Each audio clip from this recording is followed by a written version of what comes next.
Bonjour et bienvenue sur notre chaîne Voyager et réussir. Je suis Wilfried Ngassa, formateur en immigration canadienne. Sur cette chaîne, nous t'accompagnons dans ta procédure de voyage. Si tu souhaites immigrer au Canada en tant qu'étudiant en 2025, alors cette vidéo est faite pour toi. Nous te montrerons quelles sont les étapes à suivre afin de pouvoir obtenir un visa et ainsi qu'un permis d'études pour le Canada. Alors, ne manque aucun détail de cette vidéo. Si tu es nouveau sur ma chaîne, n'oublie pas de t'abonner, de liker et de la partager. Et valide la cloche de notification pour ne rater aucune de nos prochaines vidéos. On se revoit après le générique. Merci.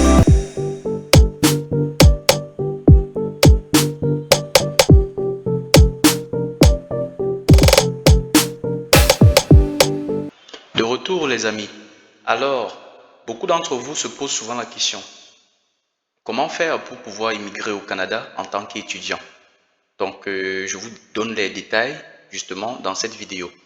En première étape, vous devez déjà faire le choix de votre école parce que c'est très important. Vous ne pouvez pas décider d'aller fréquenter dans un pays et ne pas avoir sélectionné une école au préalable. Donc, vous allez fouiller dans votre navigateur, fouiller sur Internet, vous cherchez une école en fonction de la province et après avoir trouvé l'école, vous passez à la prochaine étape, qui est de choisir une faculté. Naturellement, je fais référence ici à un programme, donc vous devez choisir un programme évidemment qui vous intéresse et qui ne va pas vous compliquer la tâche. Après cela, on passe à la troisième étape qui sera justement de demander l'admission. Après avoir fait le choix de l'école et ainsi que le choix du programme au sein de cette école, vous devez demander l'admission. Après avoir initié la demande d'admission, l'école pourra prendre autant, disons, environ 1 mois et demi ou 2 mois, voire même 3 mois souvent pour certaines écoles pour vous répondre. Et si tout s'est bien passé, vous obtiendrez évidemment votre lettre d'admission ou d'acceptation. Ensuite, vous irez demander ce qu'on appelle le CAQ ou la LAP au gouvernement de la province dans laquelle vous comptez immigrer. Donc, le CAQ pour certificat d'acceptation du Québec et LAP pour lettre d'attestation provinciale. Après cela, vous irez demander le permis d'études. Après avoir initié la demande de permis d'études, vous irez faire la biométrie. Après la biométrie, vous irez faire la visite médicale si tout s'est bien passé, si la demande a été analysée, positive et tout.